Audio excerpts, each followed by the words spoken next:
My dad's voice didn't crack. It didn't even hesitate. The greatest gift for your sister's wedding is if you disappear from our family forever. My name is Clara Jameson. I'm 27. And if you think you know how this ends, stay tuned. Have you ever been told, by the people who raised you, that your absence was worth more than your presence? I didn't beg. I didn't argue. My hands moved before my heart could catch up. I pulled the suitcase from under the bed, folded clothes into it with mechanical precision. Like each shirt was a statement I refused to choke back. The keys clinked against my palm, sharp, metallic, final. The house hummed with silence, yet every object seemed to echo betrayal. The wedding invitations scattered on the table. The lace dress my mother was altering in the corner. The faint perfume of roses from the bouquet samples. They all stared at me, accusing and dismissing at once. When I shut the door behind me, it wasn't just wood and hinges closing. It was a punctuation mark, a full stop at the end of a chapter one hadn't consented to. That night, I slept on the sofa of a friend's studio apartment, staring at the cracked ceiling as the words replayed. Disappear forever. The sentence stretched like a rope around my chest. But the next morning, I loosened it, piece by piece. By noon, the apartment was listed for sale. By evening, the joint account was frozen. This was just the beginning. The realtor's voice was brisk, professional. Market's hot. You'll get offers quick. She didn't know the apartment was more than drywall and furniture. It was my parents' safety net, the joint account tied to its mortgage, the symbol of family investment. Selling it was more than business. It was severing the cord they thought kept me bound. I sat at the kitchen counter, pen in hand, the contract trembling only slightly as I signed. The realtor smiled, unaware that the ink on paper was also blood on memory. By evening, my phone buzzed. My mother. Her message was short. What have you done? I stared at it, feeling the sharp edge of irony. Just yesterday, my absence was their greatest gift. Now my action, clean, quiet, final, was their punishment. I typed back 3 words, following your wishes. Then I placed the phone face down, letting the vibration rattle like an insect trapped beneath glass. The symbolic object came back into focus, the keys, still heavy in my pocket, though they no longer opened doors to belonging. I rolled them in my palm, metal warming against my skin. Keys once meant access. Now they meant closure. That night, I dreamed of the wedding I would not attend. Music echoing, lights spilling across white linen, laughter circling the air, and my sister in her gown, smiling at the void where I should have stood. But in the dream, the bouquet in her hands turned to ashes. The morning of the wedding arrived like any other Saturday. Sunlight sharp across the blinds, traffic humming faintly below. Yet the air felt heavy, as if the city itself knew I'd been cut from the guest list of my own bloodline. I brewed coffee, the bitter scent filling the kitchen.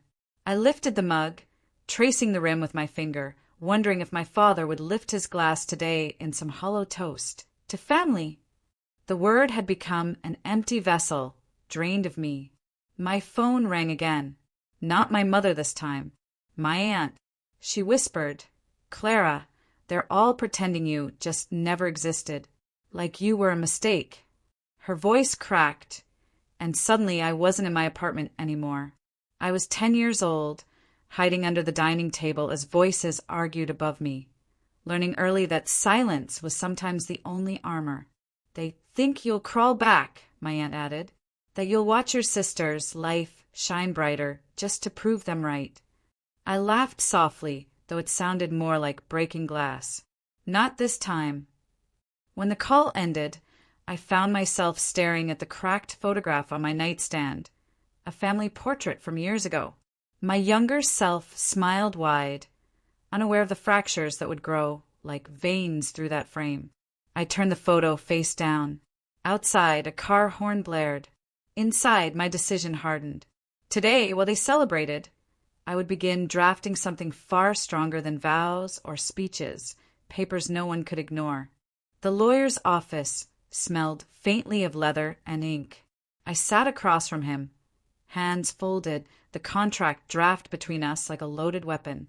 He scanned the pages, adjusting his glasses. "You've got every right," he said, tapping the clause I'd asked him to highlight. "Joint account freezes are legal if your name's on it. The property sale? Also airtight. They'll have no footing to challenge you." I nodded, the keys still resting in my pocket, heavier now, as though they carried not just doors but futures. My phone buzzed on the desk. A new message, this time from my father.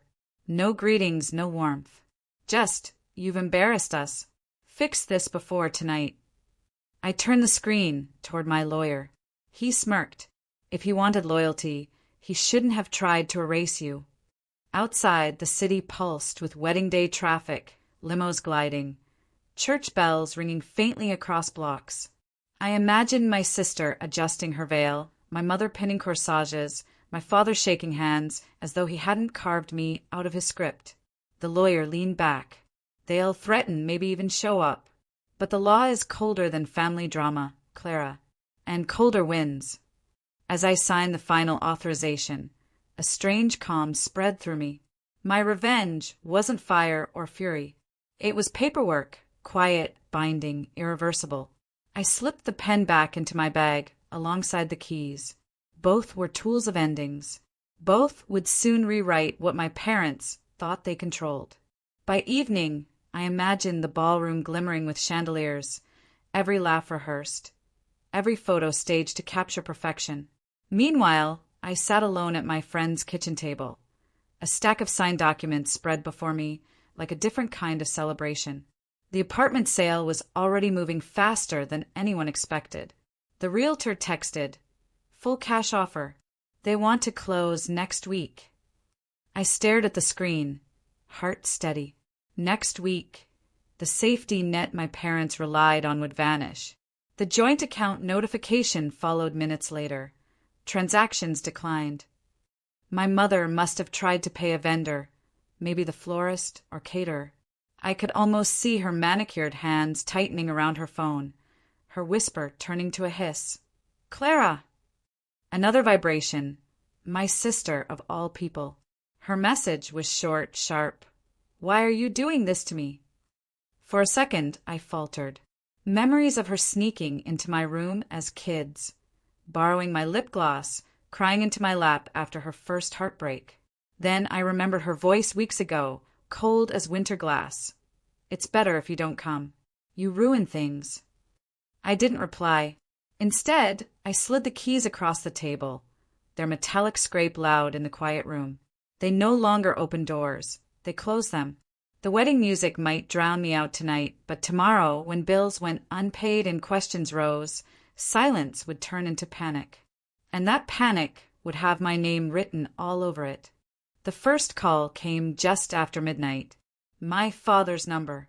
I let it ring until the sound became part of the room's hum. When it finally stopped, another followed. Then another. By the third, I answered. His voice wasn't booming like usual. It was clipped, tense. "You think this is clever? Selling what isn't yours. Freezing accounts on your sister's wedding day." I leaned back in the chair, the glow of the city spilling through the blinds. "You told me the greatest gift was my absence. I'm just delivering." Silence stretched. I could hear music faintly behind him. Applause, maybe a toast. Then he hissed, "Undo it. Tomorrow." I let the silence hang, my fingers tracing the edge of the contract folder on the table. "Tomorrow's already written," I said softly and ended the call. The phone buzzed again, but I flipped it face down, the vibrations rattling against the wood like distant thunder. I stared at the photograph I'd turned earlier, still face down. Something inside me shifted. I picked it up, studied the cracked glass. My younger self smiled, oblivious. I pressed my thumb to that fracture until it deepened, a spiderweb spreading across the faces beside mine. They wanted me gone. Fine. But gone didn't mean powerless. Outside, fireworks cracked the sky, wedding celebrations spilling into night. Inside, I placed the photo back down, but this time I didn't hide it. I wanted the cracks to stare back at me. Morning broke with messages flooding my phone. Calls missed, voicemails stacked. My aunt again. They're furious, Clara. Vendors walked out when cards bounced. Guests whispered. It wasn't the fairy tale they promised. I pictured the ballroom's perfect facade fracturing, panic spreading like spilled wine. My father's hand gripping his glass tighter, my mother's smile frozen, my sister's veil trembling under the weight of whispers. At noon, a courier knocked. An envelope slid across the table. Legal papers from my lawyer, confirming the sale was moving forward. Irrevocable. I ran my hand over the embossed letterhead, the ink smelling faintly of permanence. A part of me wondered if revenge was supposed to feel like this. Quiet, methodical, lacking fireworks. Yet beneath the stillness was a current, steady and unstoppable. By afternoon, my sister texted again. You ruined my wedding. Was that your plan all along?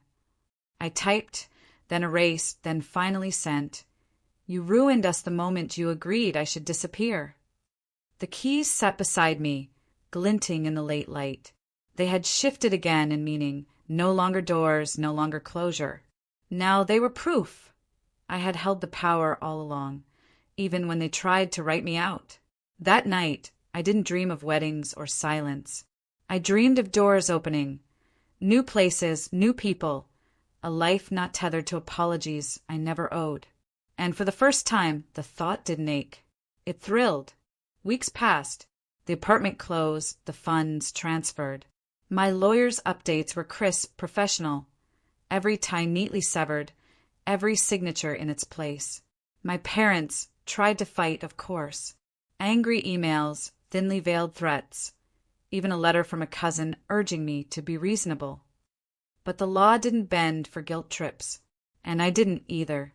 The joint account stayed frozen until it dissolved, my name no longer bound to theirs. The apartment was no longer ours. It was mine and then gone. When I walked through the city, now, the air felt different, lighter. I noticed things I hadn't before. The rhythm of crosswalk signals, the smell of bread from the corner bakery, the way sunlight caught on skyscraper windows. Life kept moving, and so did I. My aunt called one last time. Her voice was gentle. They're asking about you. They said they regret the way it happened. I thought of my father's words, sharp as knives, disappear forever. I thought of the keys, now resting at the bottom of a drawer, useless yet symbolic. They no longer carried weight. They carried release. I'm fine, I told her. And I meant it. At home, I set a plant on the windowsill, watered it carefully.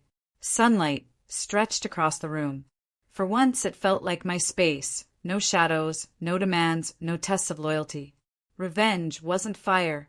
It was clarity. It was choosing peace when chaos beckoned.